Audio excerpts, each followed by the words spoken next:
सुन्ने लघुकथा।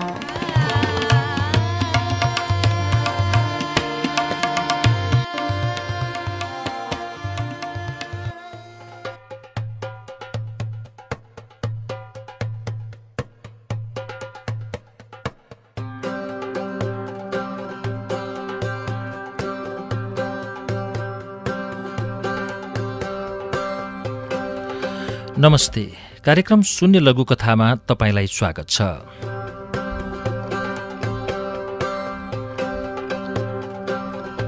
शून्य लघुकथाको बुधबार हामीले प्रसारण गर्दै आएको सहकारी अङ्क धेरै पछि आज फेरि हामीले जोडेका छौं र यसको 29औं अङ्क लिएर म आइपुगेको छु। हामीले 27औं अङ्कदेखि यसमा डाक्टर विदुर चालिसेको लघुकथा संग्रह जलानभित्रका लघुकथाहरू वाचन गर्न सुरु गरेका थियौं र विविध अप्ठ्याराका कारण हामी केही हप्ता ग्याप राख्यौं, अन्तराल गर्यौं र फेरि आजबाट मैले यो वाचनलाई निरन्तरता दिँदैछु।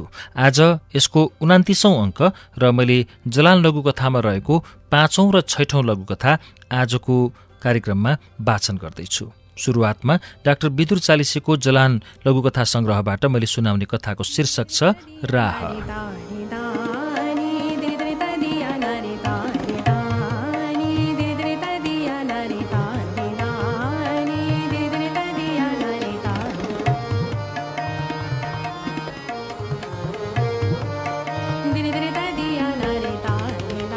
धर्मसभामा बुद्ध आफ्ना चेलाहरूलाई मुक्ति मार्गका बारे प्रवचन दिइरहेका थिए। त्यस सभामा एकजना शिष्य सम्मानित उच्च शिक्षाका चेला थिए। ती विद्वान अक्कडो तर्क गर्न खुब माहिर थिए। अरू सबै चेलाहरू लाटा सुदा थिए। उनीहरू गुरुका कुरा सबै मान्थे।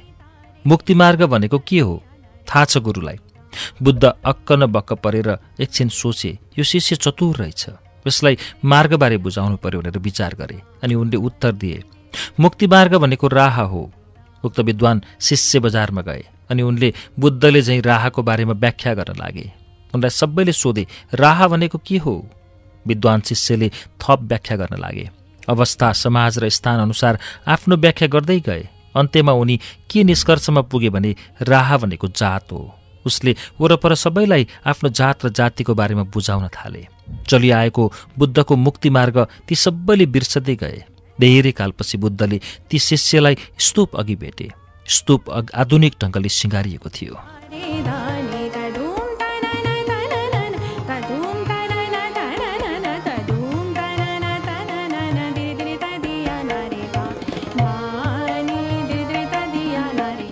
बुद्धले ती शिष्यलाई सोधे, मुक्ति राह अर्थात् मुक्ति मार्गबारे थाहा पायौ?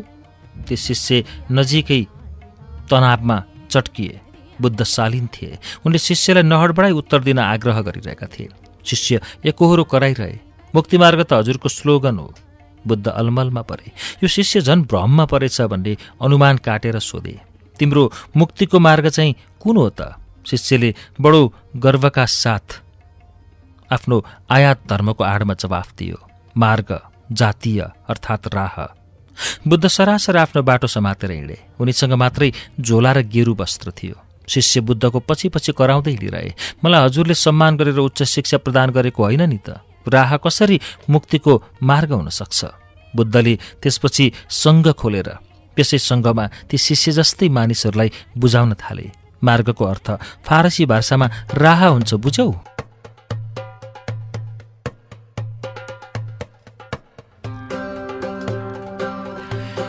शून्य लघुकथामा अहिले मैले वाचन गरेको लघुकथाको शीर्षक राह थियो। मैले यसलाई डाक्टर विदुर चालिसेको जलान लघुकथा संग्रहबाट वाचन गरेको हुँ।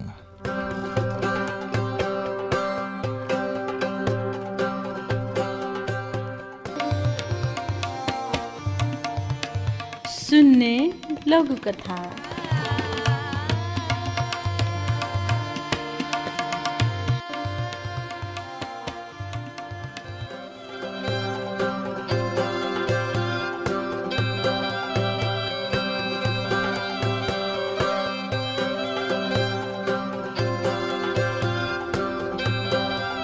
शून्य लघुकथाको अर्को चरणमा तपाईंलाई फेरि स्वागत छ। हामी यो चरणमा पनि डाक्टर विदुर चालिसेको लघुकथा संग्रह जलानभित्रकै एउटा लघुकथा सुनाउँछौं। अब मैले जलानभित्रको सुनाउने अर्को लघुकथाको शीर्षक छ रोपाइरो। म जलान अर्थात् डाक्टर विदुर चालिसेको संग्रहबाट यो कथा अब वाचन गर्छु।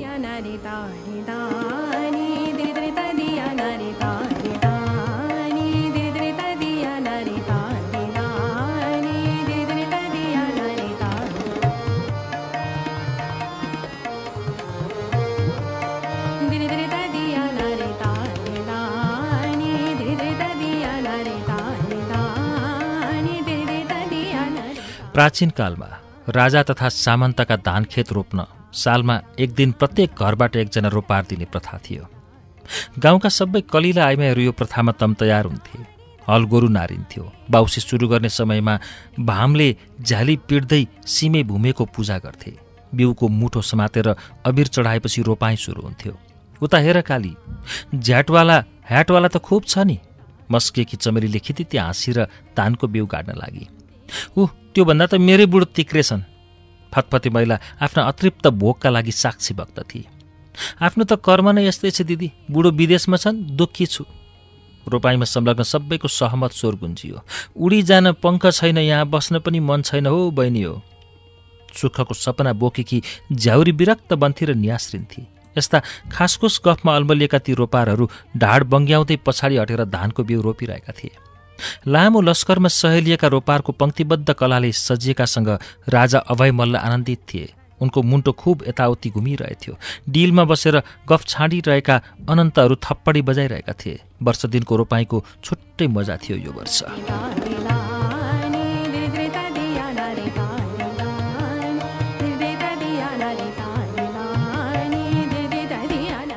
यसपालि खुबै सहकालको वर्ष रहेछ। अभयले आफ्ना सूचना सूत्रहरूलाई हौस्याए, तर धान रोपेको भोलिपल्टदेखि पानी पर्न छोड्यो। टारी तथा सुक्खड खेतमा धाँजा पर्न थाल्यो। गाउँलेहरूले राजालाई दिने रोपाई र सित्तैको श्रमको प्रथा त्यो वर्ष सकिएको थियो। सहकालको सट्टा अनिकाल सुरु भयो। त्यसपछि राजाले अन्तिममा सोचे, देश विकास नै गर्नु छ भने देश विदेशका सबैलाई भेला गरेर लगानी सम्मेलन गर्छु भन्ने निर्णय गरे। सम्मेलनमा सबैले लगानी गर्ने सम्झौता पनि गरे। गाउँमा बुझेर हो या नबुझेर रोपाइरो जानेहरू विदेश पलायन भइरहेका थिए। लगानी सम्मेलनको सम्झौता उनीहरूलाई मतलब पनि थिएन। म्यान पावर टेन्डरमा पछि उनीहरू श्रमिकमा निर्यातित भए। दार्शनिकहरू पत्रपत्रिकामा अन्तर्वार्ता दिइरहेका थिए। अब विकसित देशको श्रम र विकसित देशको पुँजी उस्तै उस्तै पोषक तत्त्व। बल्ल देशको लागि रोपाइरो श्रमको असली घिउ निस्केका बेला घिउका ठग व्यापारीहरू बजारमा छ्यापछाप्ती थिए।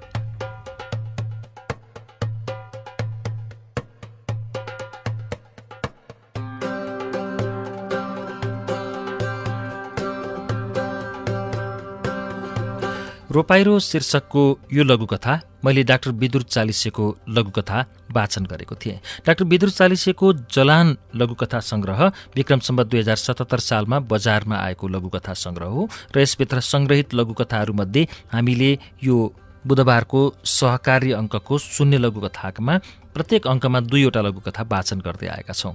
पहिलो चरणमा राह शीर्षकको लघुकथा मैले आज वाचन गरेँ भने दोस्रो चरणमा रोपाइरो शीर्षकको लघुकथालाई वाचन गरेर सुनाए। यो सँगै शून्य लघुकथा सहकारी अङ्क आजलाई यतिमै सकिन्छ।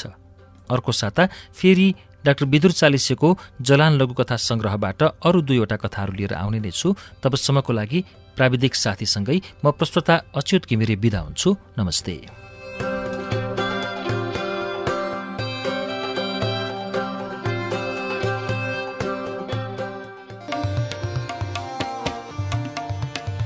सुन्ने लघुकथा।